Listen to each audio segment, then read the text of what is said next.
Melanie, can I talk to you for a moment?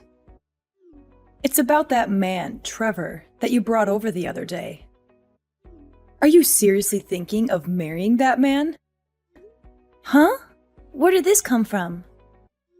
Yes, I do. I already talked to you about this, didn't I? The whole point of me bringing him over was to let you meet him before we started making wedding plans. Yes, of course. I understand that. But have you not heard anything since then about how he had a change of heart and didn't want to get married anymore? You haven't heard about anything like that? What? What makes you think I would have heard something like that from him? Could you not just casually ask about something with such serious implications? Here I was feeling relieved that it looked like you were getting along really well with him, and now you come out with this talk? Trevor is not the kind of cold-hearted person who would do something like that. Yes, I get it. Your father and I certainly got the impression when we met him that he was quite a sincere person. There's no way I would say something so terrible at someone you clearly have such feelings for. Okay, sure, if you say so. But that just begs the question. Why would you go and say something that sounds like you're expecting the two of us to break up? Yes, well, about that. Melanie, I want you to let go of Trevor and let Emily be with him instead. I'm sorry, what? Don't you I'm sorry, me. I made myself quite clear, didn't I? I think Emily is a far better match for Trevor than you are, so she should be the one to marry him.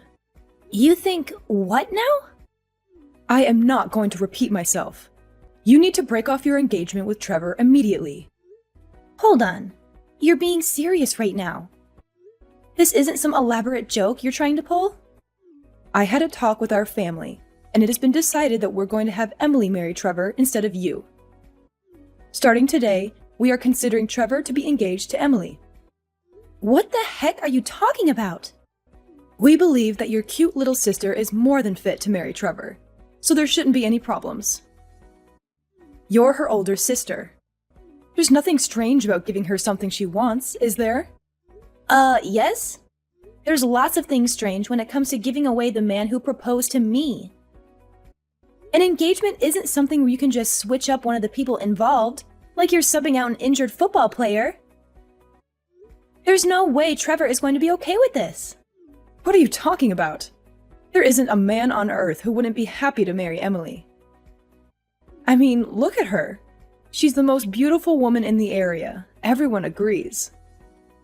With someone like her still single and being such a good match for him, it's not your place to speak up against the idea. I have absolutely no idea what you're talking about. I think I have a right to a say about my own engagement. Thankfully, whether or not you understand doesn't matter. No matter how much you struggle to accept it, we have decided as a family that Emily will marry Trevor. I'll be contacting him shortly about our desire to break up the engagement. So please try not to get in the way of their love, okay? You aren't going to be the one seeing him anymore, understand? Just be a good girl and let it go. Trevor, are you there? My family hasn't tried to bother you about anything, have they? Oh, Melanie, I was just about to contact you actually. Oh no. So someone's already talked to you, haven't they? Yes, they did. Your mother just sent me an extremely troubling message just a minute ago. It was about her saying that I was to start living together with your younger sister without delay. What? That's what she's trying to get you to do? I mean, I don't think this message is your fault, but this still is a bit much. It really threw me for a loop when I first looked at it. I think I see what happened. When you came to meet my parents the other day, they forced you to give them your number, didn't they? I'm sorry. I should have done something to try to stop them. Don't apologize. Huh? I just told you that I didn't think it was your fault, didn't I? You've done nothing wrong. I only gave your mother my number because I thought it would be essential to keeping track of what her intentions were with me. Well, that, and it probably wouldn't have looked good if I refused the request. Huh? What do you mean, keeping track of her intentions? Well, I didn't tell you about it earlier, but something really strange happened when I came to your parents' house. Your mother quietly came up to me and whispered, "My daughter Emily is much prettier, so I'll have you get engaged to her instead." She kept saying stuff like that. "I'll be sure to get Melanie to break off the engagement so it doesn't look bad for you." I wasn't really sure whether to tell you about this or not at first, but while I was thinking about it, she just kept pestering me with messages. It seems like this is what she was leading up to. Oh, well, she did all that. That's just crazy. I never imagined she would come up with a scheme like this. Yeah, well, when I had first met her, she seemed to be paying very close attention to anything I did. She honestly just seemed overly intense, even when she was staying quiet. Even with that attitude though, I can't say I ever expected her to be planning to try to change the person I would marry until she whispered that to me. Frankly, I still couldn't believe it when she said it, but I also couldn't think of any reason why someone would say something like that as a joke. I am so sorry. Hey, come on. Didn't I already tell you not to apologize? This is your mom's fault, not yours. Anyway, I already sent her a reply, refusing her request, or maybe I should call it her demand with how she was talking. That said, it might be easy for me to just send her a refusal. But getting her to actually accept it is another thing entirely. Yeah, you're definitely right on that one. She's not going to take this lying down. She's the kind of mother who wants to grant every little wish of her favorite daughter. Unfortunately, that favorite daughter is my little sister, not me. Wow, are you serious? It sounds like your life growing up must have been tough. Anyway, what should we do about this? First off, I think you should try to avoid contact with her as best as you can. Avoid her? What do you have in mind? Well, I think there's a pretty likely possibility that she will try to find your address. So you might want to stay somewhere else for a while. My place won't work since she knows where I live already. Do you have a friend or a relative you can stay with for a while? I can ask my cousin for help. He doesn't live too far away. He might be able to let me stay with him for a while. Oh, yeah. He's the one who's living alone the next town over, right?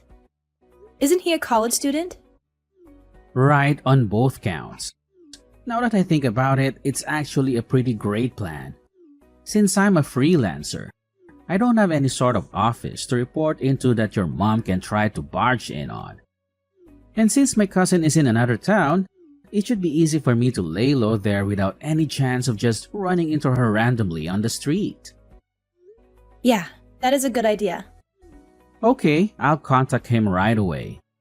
Now that I think about it, my current apartment is going to be undergoing renovation soon. They offered me a deal to vacate my place, so I might just be able to move pretty soon anyway. It's an option at least. I'm really sorry that my stupid mother is making you go to all this trouble. No, don't worry about it. I'll give you a call once things have quieted down, okay? Take care. Thanks. Hopefully things settle down quickly. You be careful too. Hello, Melanie. It looks like you've managed to break off the engagement with Trevor.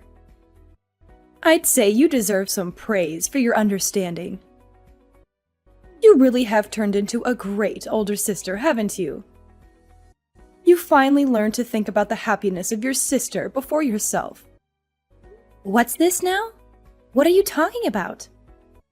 I haven't broken off my engagement. What makes you think I have? Pardon me? Oh dear. Are you really still saying things like this? Don't tell me you've been up to no good behind my back.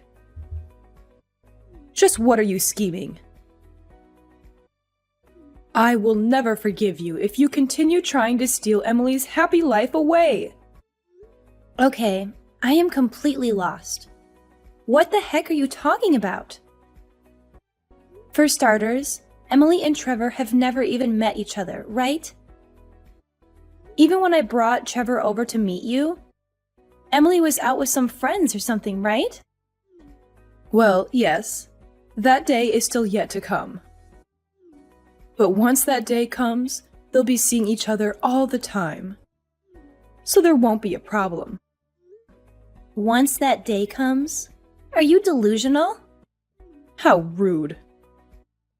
Look, when Trevor came to see us, your father followed him home to figure out where he lived. Oh, you did you? Nothing wrong with that. Nothing creepy at all. Sure. Be quiet. I'm not finished. We sent Emily over there, and she should be introducing herself to him right now. Wait, are you serious? You actually tailed him home? What choice did we have? No matter how much we asked him, he just wouldn't tell us his address. How else were we going to find out? If Emily's going to start dating him, we would need to know his address. It's obvious that it falls to her parents to get that information, isn't it? What are you talking about? You are completely insane. None of this is anywhere near normal, let alone obvious. There you go with your rude remarks again. I thought it would be good to speak to you just in case, and it looks like I was right. Before you go trying to say anything, you should know that Trevor and Emily have already started dating. We even started having the two of them live together just 3 days ago. Having them live together? They have been hitting it off quite well. It looks like they've already started forging a deep bond. So you should just step aside and let it happen already. Ah, I see. Is that so? Well, yes, of course. You may not want to admit it to me, but I know you know how much better Emily is for him. Sure. Whatever. Okay, fine. So you won't need that monthly $2,000, right? Got it. Excuse me? What? $2,000 are you talking about? I'm not aware of anyone making monthly payments. Oh, don't tell me you've actually forgotten. Don't you remember? 7 years ago, Dad's old company went bankrupt. Sure, he got a new job pretty quickly. But if you remember, his salary was a pittance compared to his old job. That's why you asked me to send you $2,000 every month to make up for some of the income he lost. Did you really forget? Wait, what? You're telling me that you've still been doing that? That's been continuing these whole 7 years? Well, neither of you ever really talked to me about stopping, so I just kind of kept going along with it. I mean, sure, I felt like giving you $2,000 a month was going a bit overboard. But I knew that at the time Emily was hard at work at a private high school and learning from extra tutors too. I figured those extra expenses added up quite a bit, so I didn't really complain. I thought you'd tell me when you didn't need the money anymore. My job pays me well enough that even with that amount going out every month, I was far from destitute anyway. So I just quietly accepted it. Despite what you may think, I do actually care about Emily after all. Though, frankly, the number one reason I kept sending you the money was that I knew she would leave the house eventually. Once she was supporting herself, especially once she got married, I knew she could handle herself just fine. I just wanted to support her until then. Since she's leaving now, I figure that Dad's current income is enough to support just the two of you, isn't it? With Emily gone, there's not really any reason for me to keep sending you money anymore, is there? Wait, hold on a moment. If that's how it's going to be, then just wait. I'll bring Emily back here right away. Oh, what's that now? Look, it's fine if you don't want to break off the engagement with Trevor. I won't stop you, okay? So please don't stop sending us the money. Please, just keep sending it like you have up until now. Excuse me? I'm telling you, I'll contact Emily right away. So please, keep sending us the money.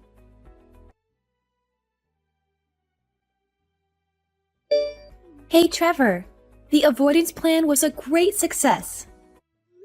Not only that, your idea of moving just made it that much better. Oh, it was? What, did you hear something from your mom? Yeah, you could say that. When you left my house after meeting my parents, it turns out my dad tailed you. That's how they managed to learn where you live. What? He was tailing me the whole way home. Sometime afterward, it sounds like they sent Emily to your apartment. Are you serious? That's not just creepy. That's downright terrifying. That's not all. Mom told me that Emily had started living with you a few days ago. Wait, she said what? No. I haven't so much as seen her. She's not living with me. Relax, I know. I was certain that wasn't actually the case. Though, now that I think about it, if Mom were to have actually sent Emily to your apartment, where is she now? Wait, hold on. Is something wrong? I just got something from Emily. Apparently, she just called me. That's surprising. I don't remember the last time she actually called me. When I call her, she just doesn't respond. She might be calling because of this whole incident. Why didn't you call her back? Good idea. I'll give her a call. I'll talk to you later.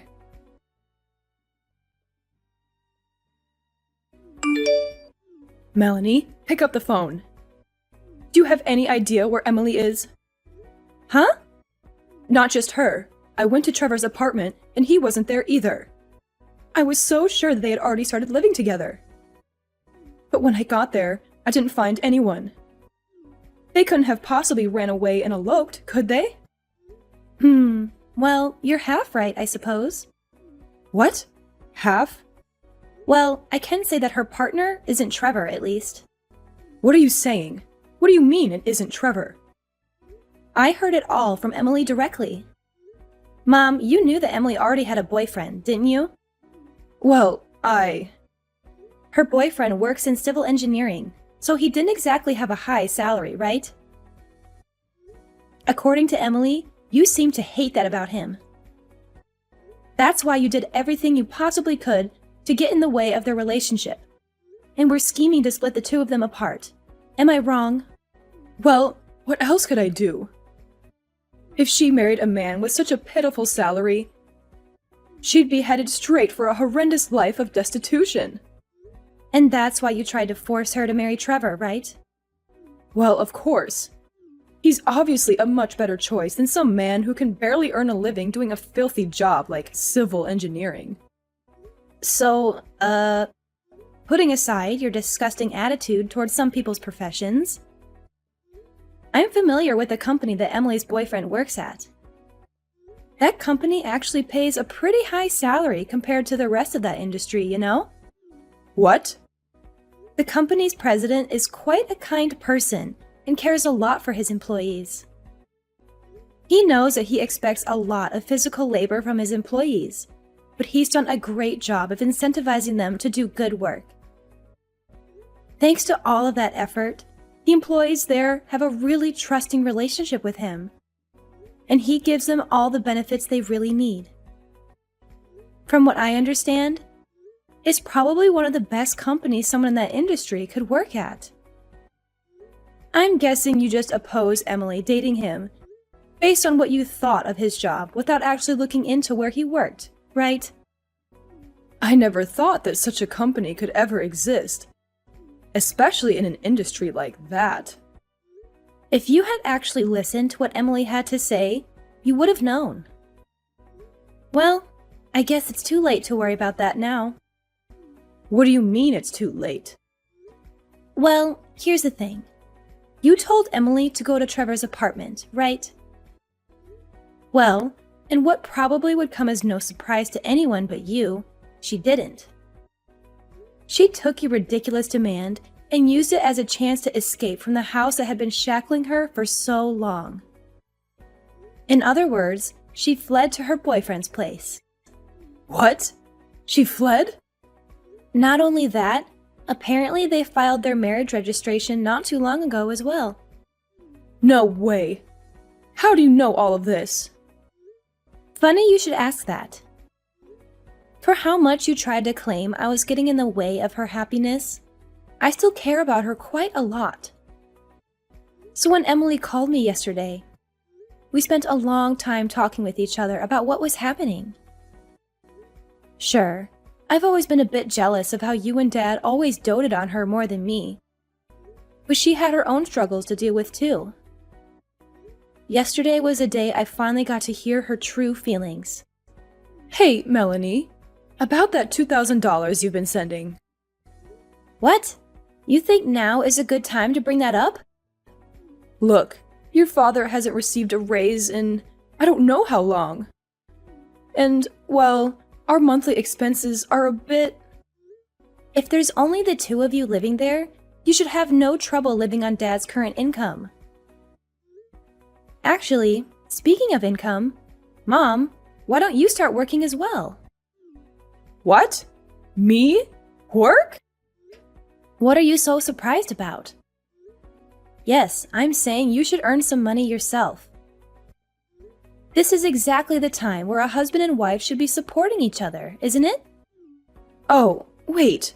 Hold on. That's not... Emily and I have both managed to find amazing spouses. So please just step aside and don't try to get in the way of our happy lives, okay? A few days later, my mom and dad apparently got divorced with the loss of the extra money from me. Dad was starting to feel the effects of his meager salary. However, he also felt indebted to his current job. He felt like he couldn't let Mom know about it and was hoping she would start working to help support the two of them. But she wasn't budging. He was already feeling doubts about her due to her lack of support when he found out about her selfish attempt to control who Emily and I married. Upon hearing that, it was the last straw for him. Shortly afterward, I received a message from him, and I think Emily did too. It was a thorough apology for everything that happened to us, and an announcement that he had divorced Mom. And so our family was effectively broken up for good. Though it's not like we don't talk to each other. Emily, Dad, and I have a group chat that we use to tell each other about recent events in our respective lives. As for Mom, though, she no longer had a place to call home anymore. She had a number of relatives, but she hadn't spoken with any of them for a very long time, so she didn't have anyone she could depend on. It sounds like she's finally starting to understand how difficult it is to live on her own. Now it seems she's lamenting over having to work a job with very low pay and is living a life full of sorrow and tears.